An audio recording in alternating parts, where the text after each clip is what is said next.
Assalamualaikum dan salam sejahtera kepada semua.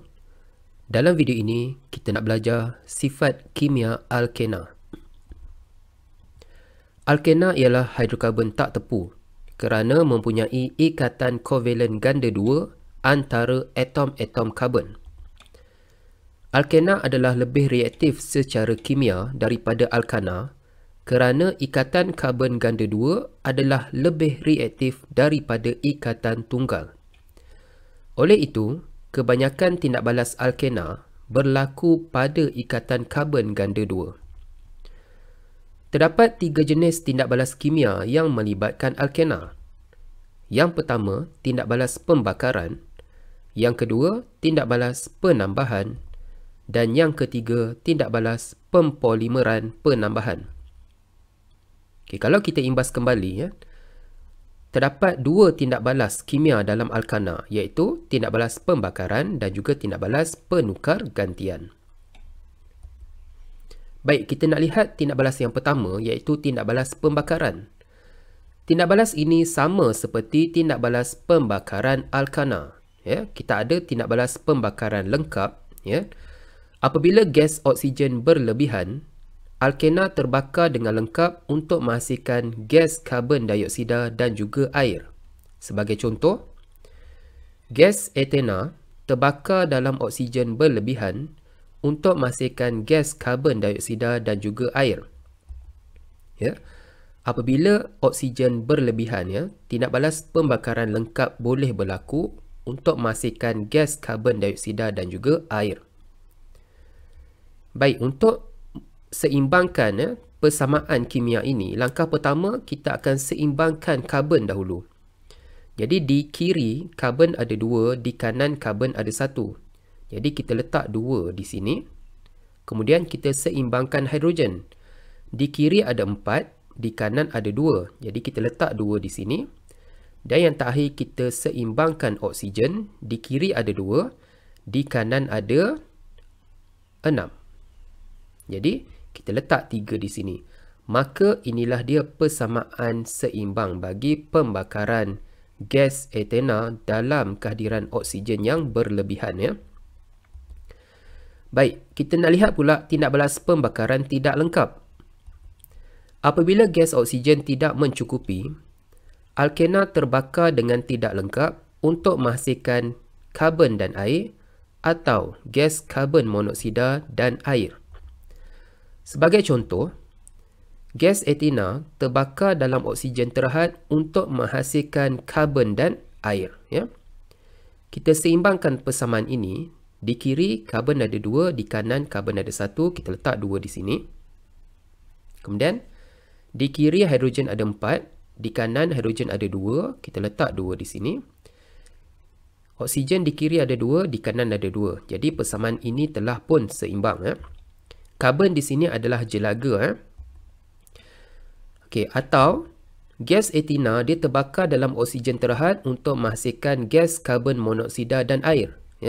Tadi dia menghasilkan karbon dan air, dia juga boleh menghasilkan gas karbon monoksida dan juga air. Jadi kita seimbangkan persamaan kimia ini. Karbon di kiri ada 2, di kanan ada 1, jadi kita letak 2 di sini. Hidrogen di kanan ada 4. Di kiri ada 4, di kanan ada 2, jadi kita letak 2 di sini. Kemudian oksigen di kiri ada 2, di kanan ada 4. Jadi kita letak 2 di sini. Jadi ini adalah persamaan kimia yang seimbang. Okey, gas karbon monoksida tu adalah gas yang beracun. Pembakaran tidak lengkap, iaitu kekurangan oksigen bagi alkena, akan menghasilkan nyalaan yang lebih berjelaga jika dibandingkan dengan alkana yang sepadan. Istilah sepadan bermaksud sebatian itu mengandungi bilangan atom karbon per molekul yang sama. Sebagai contoh, etana C2H6 dan etina C2H4 ialah sebatian hidrokarbon yang sepadan kerana mempunyai bilangan atom karbon yang sama, 2-2. Apabila etana dan juga etina terbakar dalam oksigen yang terhad, pembakaran etina adalah lebih berjelaga. Hal ini kerana peratus karbon mengikut jisim dalam molekul etina lebih tinggi daripada etana. Ya. Kita lihat ya. Macam mana kita nak kira peratus jisim karbon per molekul bagi etana dan juga etina. Okey, kita tahu jisim atom relatif bagi karbon ialah 12, manakala hidrogen adalah 1. Jadi macam mana kita nak kira peratus jisim karbon per molekul adalah jisim karbon bahagi dekan dengan jisim molekul relatif darabkan dengan 100. Okey, jadi untuk etana, karbonnya ada 2, jadi 12 kita darabkan dengan 2 per dengan jisim molekul relatif. Jadi 12 darab 2 tambah dengan 1 darab 6. Maka kita dapat peratus jisim karbon per molekul dalam molekul etana ialah 80%. Manakala untuk etina, peratus jisim karbon per molekul adalah 85.71%. Jadi didapati bahawa peratus karbon per molekul dalam etina lebih tinggi berbanding etana. Oleh itu, pembakaran etina akan menghasilkan nyalaan yang lebih berjelaga berbanding etana. Faham Baik, tindak balas kedua adalah tindak balas penambahan. Alkena mengandungi ikatan kovalen ganda 2 antara dua atom karbon yang tidak stabil. Oleh itu, alkena merupakan sebatian hidrokarbon tak tepu yang sangat reaktif. Alkena cenderung menjalani tindak balas penambahan, iaitu ikatan ganda 2 dipecahkan untuk membentuk ikatan tunggal. Kita ada ikatan ganda 2. Apabila mengalami tindak balas penambahan, ikatan ganda 2 ni dia akan pecah menjadi ikatan tunggal.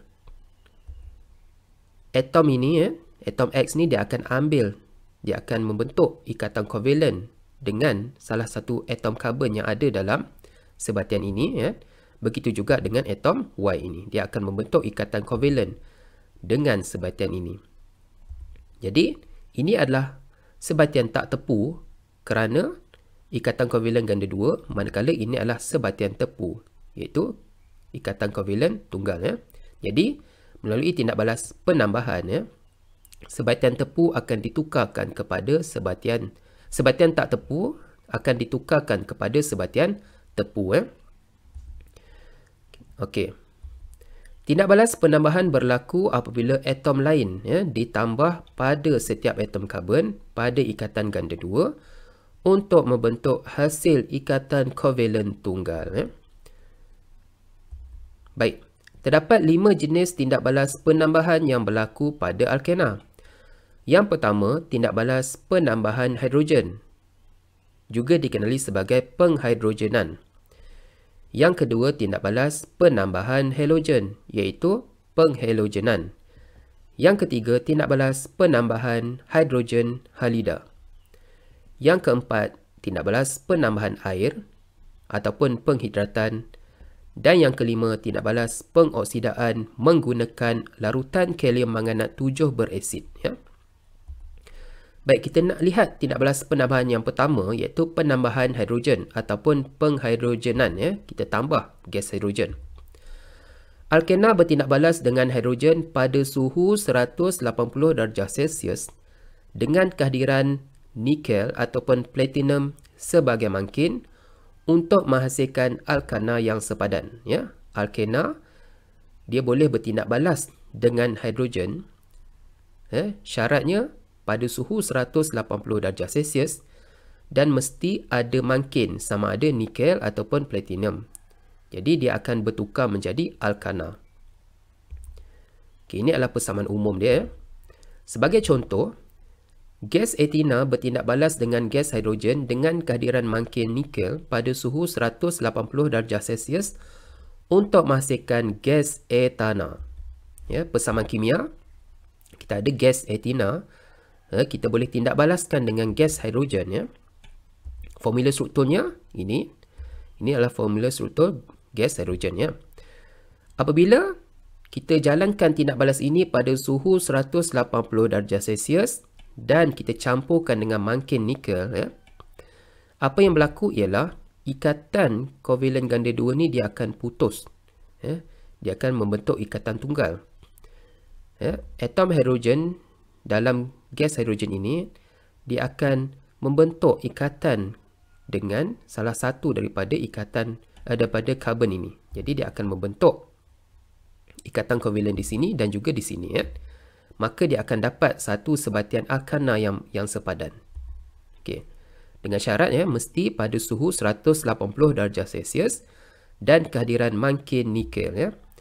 Kita dapat C2H6 dalam bentuk gas. Nama dia adalah etana. Mesti dapat alkana yang sepadan. Okey, tindak balas penghidrogenan digunakan untuk yang pertama menukarkan sebatian tak tepu kepada sebatian tepu. Yang kedua, untuk menyediakan alkana daripada alkena. Okey, kalau kita nak sediakan alkana daripada alkena, kita jalankan tindak balas penghidrogenan. Penghidrogenan bermangkin merupakan kaedah yang digunakan untuk menukarkan minyak sayuran kepada lemak pepejal dalam industri pembuatan margarin. Baik, tindak balas kedua adalah tindak balas penambahan halogen ataupun penghalogenan. Maksudnya kita tambahkan sama ada dengan klorin ataupun bromin. Penghalogenan ialah tindak balas penambahan halogen, iaitu klorin ataupun bromin, kepada alkena pada suhu bilik. Pada keadaan biasa saja tindak balas ini boleh berlaku. Tiada mangkin diperlukan dalam tindak balas ini. Sebagai contoh, apabila gas etina dilalukan pada air bromin, warna perang air bromin dinyahwarnakan. Persamaan kimia, kita ada gas etina, kita ada cecair bromin. Formula struktur, ini adalah formula struktur bagi etina dan juga bromin. Apabila gas etina ini kita lalukan pada cecair bromin, pada keadaan biasa, apa yang berlaku? Ikatan kovalen ganda 2 dia akan putus. Atom bromin dia akan membentuk ikatan kovalen dengan karbon dalam sebatian ini.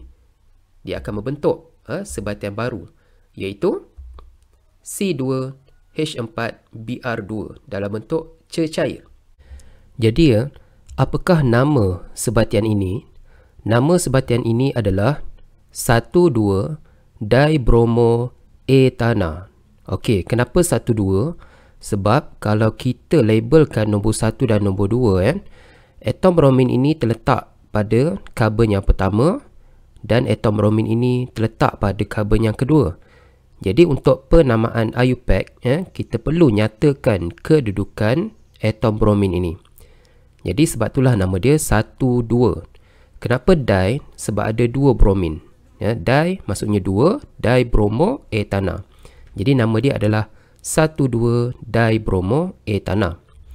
Okey, kalau sebatian ini pula CH2Br2, nama dia dibromometana. Kita tak nyatakan, kita tak tulis nombor dia 1,1-dibromometana. Ini kerana atom karbonnya hanya ada satu saja. Jadi kalau atom karbon hanya ada satu, kita tak nyatakan kedudukan bromin tersebut. Sebaliknya kalau atom karbon ada 2 dan ke atas, maka kita wajib nyatakan kedudukan bromin tersebut. Boleh? Okey, warna cecair bromin adalah berwarna perang. Setelah tindak balas berlaku, warna perang akan dinyahwarnakan. Bermaksud cecair 1,2-dibromoetana ini adalah larutan yang tiada warna. Sebab itulah warna perang air bromin dinyahwarnakan. Begitu juga apabila gas etina dilalukan pada air klorin, warna air klorin akan dinyahwarnakan. Maka air bromin dan air klorin ialah reagen yang digunakan untuk menguji kehadiran ikatan ganda 2 dalam sebatian hidrokarbon. Sebatian hidrokarbon tak tepu boleh menyahwarnakan air bromin dan air klorin Manakala sebatian hidrokarbon tepu tidak memberi apa-apa kesan. Jadi ini dapat membezakan antara alkena dan juga alkana.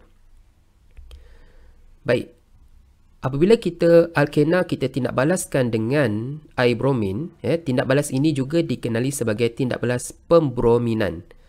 Kalau alkena itu kita tindak balaskan dengan air klorin, tindak balas itu dikenali sebagai tindak balas pengklorinan.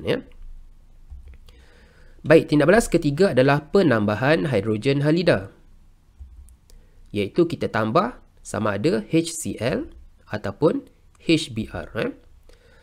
Alkena bertindak balas dengan hidrogen halida seperti hidrogen klorida atau hidrogen bromida pada suhu bilik untuk membentuk haloalkana. Tiada mangkin diperlukan dalam tindak balas ini. Sebagai contoh, apabila gas hidrogen bromida kering dilalukan ke dalam gas etina, bromoetana dihasilkan. Persamaan kimia, kita ada etina, gas etina, kita tindak balaskan dengan hidrogen bromida. Formula struktur, ini adalah formula struktur etina, ini adalah formula struktur hidrogen bromida.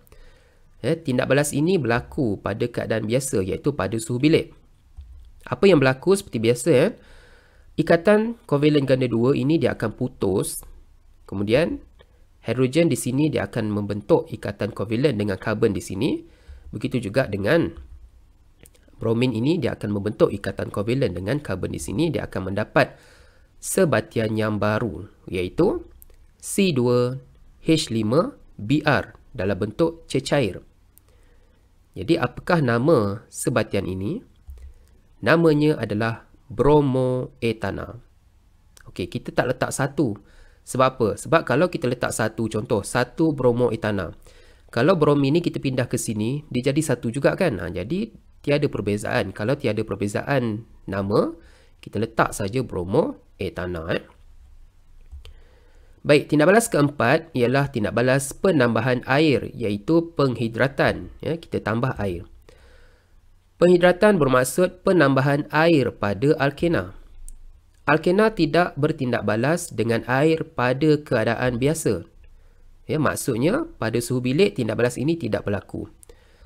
Alkena bertindak balas dengan air dalam bentuk steam, iaitu pada suhu 300 darjah Celsius, tekanan 60 atm, dan dengan kehadiran mangkin asid fosforik untuk menghasilkan alkohol.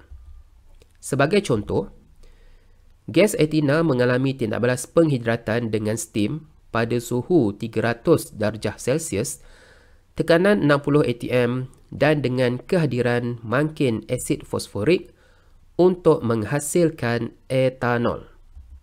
Okey, persamaan kimia, etina kita tindak balaskan dengan H2O, iaitu steam. Ini adalah formula struktur dia. Bermaksud steam tu dia mesti panas kan. Jadi tindak balas ini mesti berlaku pada suhu 300 darjah Celsius, tekanan 60 atm, dan disertakan dengan mangkin asid fosforik. Barulah tindak balas ini berlaku. Apa yang berlaku ialah ikatan kovalen ganda 2 dia akan putus. Hidrogen daripada steam ini dia akan membentuk ikatan kovalen dengan atom karbon di sini. Begitu juga dengan OH ini dia akan membentuk ikatan kovalen dengan karbon ini. Pastikan semasa awak menulis OH ini ikatan kovalennya adalah pada atom oksigen, bukan pada atom hidrogen. Salah Jadi sebatian ini formula molekulnya adalah C2H5OH. Dia adalah dalam bentuk cecair, iaitu alkohol. Namanya adalah etanol. Etina dia akan jadi etanol. Baik. Ini adalah formula struktur yang pertama. Ini adalah formula struktur yang kedua. Sama saja. Sama saja. Baik, kalau ini adalah formula struktur yang salah. Kenapa? Sebab apa? Dalam video yang lepas saya dah terangkan ikatan kovalen mesti pada atom oksigen, ya, bukan pada atom hidrogen, ya. Ingat tu, ya. Baik, tindak balas penghidratan alkena ialah kaedah penyediaan alkohol dalam industri. Tindak balas kelima adalah tindak balas pengoksidaan menggunakan larutan kalium manganat 7 berasid. Larutan kalium manganat 7 berasid ialah campuran larutan kalium manganat 7 dengan asid sulfurik cair. Apabila alkena bertindak balas dengan larutan kalium manganat 7 berasid, warna ungu larutan kalium manganat 7 berasid dinyahwarnakan serta-merta dan sebatian organik yang disebut diol dihasilkan, ya. Diol ialah sejenis alkohol yang tidak berwarna dan tepu. Sebagai contoh, gas etina bertindak balas dengan larutan kalium manganat 7 berasid untuk menghasilkan etan 1,2-diol. Okey, kita lihat, ya. Ini adalah persamaan kimia, ya. Kita ada etina. Apabila kita tindak balaskan dengan larutan kalium manganat 7 berasid, ini adalah cara macam mana kita tulis persamaan kimia dia, ya. Kita ada air dan kita ada O ini. Apa maksud ini? Maksud ini adalah bahan yang melepaskan oksigen yang dihasilkan daripada kalium manganat 7 berasid. Ini adalah simbol pengoksidaan, ya. Jadi, formula struktur etina adalah ini, air adalah ini oksigen, ya. Jadi, apabila kita tindak balaskan dengan larutan kalium manganat 7 berasid, apa yang akan berlaku ialah ikatan kovalen ganda 2 dia akan putus. Okey. Kemudian oksigen ni dia akan bergabung dengan hidrogen, dia akan menjadi OH. Kemudian dia akan membentuk ikatan kovalen dengan atom klorin ini untuk membentuk ini. Okey. Manakala OH ni pula dia akan membentuk ikatan kovalen dengan atom karbonnya ini. Jadi, kita dapatlah formula molekul kita C2H4OH2. Ya, kita letak kurungan, ya. Dia dalam bentuk cecair. Macam mana kita nak namakan dia, ya? Nama dia adalah etan 1,2-diol. Baik. Kenapa nama dia etan? Sebab kita dapat daripada etina. Oleh kerana ada 2 OH, ya, kita sebut diol. Dan kita perlu nyatakan kedudukan OH ini. OH ini pada karbon pertama, OH ini pada karbon kedua. Jadi nama sebatian ini adalah etan sengkang 1,2 sengkang diol. Etan 1,2 diol. Ya, ini adalah cara menulis yang betul, ya. Baik. Seperti yang kita tahu, warna larutan kalium manganat 7 berasid ialah warna ungu. Sebelum tindak balas dia berwarna ungu, selepas tindak balas dia tiada warna. Bermaksud warna larutan kalium manganat 7 berasid dinyahwarnakan, ya. Okey. Dalam tindak balas ini, 2 kumpulan hidroksil OH ini ditambah pada ikatan ganda 2, ya. Seperti air bromin dan air klorin, larutan kalium manganat 7 berasid digunakan untuk membezakan sebatian tak tepu dengan sebatian tepu, ya. Sebatian hidrokarbon tepu tidak menyahwarnakan larutan kalium manganat 7 berasid. Jadi kalau kita nak bezakan alkana dengan alkina, kita tambahkan sama ada dengan air bromin, air klorin ataupun larutan kalium manganat 7 berasid, ya. Kalaulah air bromin, air klorin dan larutan kalium manganat 7 berasid itu larutannya warnanya dinyahwarnakan, bermaksud dia larutan tersebut adalah alkena. Sebaliknya dalam alkana tiada perubahan berlaku, ya. Baik, kita pergi kepada tindak balas yang terakhir, iaitu tindak balas pempolimeran penambahan. Polimer ialah molekul yang mengandungi beribu-ribu molekul ringkas yang dihubungkan melalui ikatan kovalen. Molekul ringkas ataupun unit asas ini disebut sebagai monomer. Molekul-molekul alkena yang kecil, iaitu monomer, mudah mengalami tindak balas penambahan sesama sendiri untuk membentuk rantai panjang yang dipanggil polimer. tindak balas pempolimeran penambahan ialah proses molekul-molekul ringkas iaitu monomer bercantum melalui tindak balas kimia untuk membentuk molekul yang lebih besar iaitu polimer. Sebagai contoh, etina mengalami tindak balas pempolimeran penambahan pada suhu 200 darjah Celsius dan tekanan 1200 atm untuk menghasilkan politena. Ya, kita ada monomer iaitu etina. Monomer tu adalah unit asas dia, molekul ringkas. Apabila kita tambahkan dengan banyak monomer, kita tambahkan dengan banyak etina, apabila tindak balas ini berlaku pada suhu 200 darjah Celsius dan tekanan 1200 atm, tekanan yang sangat tinggi, monomer-monomer tadi dia boleh bercantum. Ikatan kovalen ganda 2 tadi, dia akan terputus, dia akan bercantum antara monomer-monomer untuk membentuk satu rantai hidrokarbon yang lebih panjang. Ini simbol ni maksudnya dia lebih panjang lah ni, panjang ni, yang dinamakan sebagai polimer. Kalau sebatian ringkas, nama dia monomer. Kalau sebatian yang panjang, nama dia polimer. Okey. Kalau monomer, nama dia etina. Kalau polimer, nama dia politena. Politena. Okey. Persamaan umum tindak balas pempolimeran penambahan. Okey. Ini adalah etina. Satu etina, satu monomer. Kalau banyak, kita letak N di sini. N tu maksudnya ada banyak etina.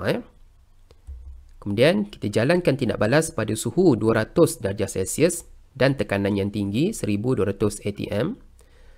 Hasilnya adalah ini. Hasilnya adalah polimer politena. Cara melukis ya. Ikatan ganda 2 ni dah putus. Kita lukis ikatan tunggal. Kemudian kita letak kurungan macam ni. Kita letak N di sini. Di mana N ni bermaksud sebarang nilai integer yang sangat besar. Okey. Politena ialah sejenis plastik yang digunakan untuk membuat botol dan baldi. Polipropena ialah sejenis plastik yang lebih keras dan tahan haba. Makin besar dia makin keras ya, makin tahan haba. Contoh tindak balas pempolimeran penambahan. Okey, kita ada etina dan juga propena. Okey, ini adalah monomer etina. N di sini bermaksud ada banyak monomer. Jadi apabila monomer etina ini mengalami tindak balas penambahan, polimer yang terhasil, cara melukisnya adalah kita hilangkan ikatan ganda 2 ya. Kita lukis ikatan tunggal. Kemudian kita buat kurungan. Dan jangan dilupa letak N di sini. Ini adalah cara menulis polimer ya. Okey, nama dia adalah politena. Kalau monomer etina, polimer politena. Baik. Bagaimana pula kita nak melukis monomer bagi propena? Okey, kita tahu ini adalah formula struktur bagi propena ya. Okey, lukis atom pada setiap atom karbon ganda 2 secara menegak. Okey, kita nak lukis dia menegak macam ni. Jadi caranya adalah ya. Yang ini kita boleh ringkaskan menjadi CH3. Kemudian kita lukis secara menegak. Pastikan ya, pastikan ikatan kovalen adalah pada atom karbon, bukan atom hidrogen ya. Jadi inilah dia monomer propena. Oleh kerana ada banyak monomer, kita letak N di sini. Apabila dia mengalami tindak balas pempolimeran penambahan, dia akan menghasilkan polimer. Cara melukis, okey, macam ni cara dia. Kita buat kurungan, kita letak N di sini. Okey, apakah nama polimer ini? Kalau etina, nama dia politena. Kalau propena, nama dia polipropena. Okey. Baik, awak lihat ya. Ini adalah cara melukis yang betul. Ataupun yang ini pun betul. Tak kisah awak letak di sini boleh, di sini boleh, di sini boleh, di sini boleh. Tapi yang ini betul ke salah? Okay, ini salah. Sebab apa? Sebab ikatan kovalent dia pada atom hidrogen. Salah ya. Awak dah tahu kenapa. Saya dah terangkan dalam video sebelum ini ya. Ikatan kovalentnya mesti pada atom karbon ya. Hati-hati. Jadi ya, sila buat latihan di dalam buku kerja muka surat 87 sehingga 92. Sekian, terima kasih.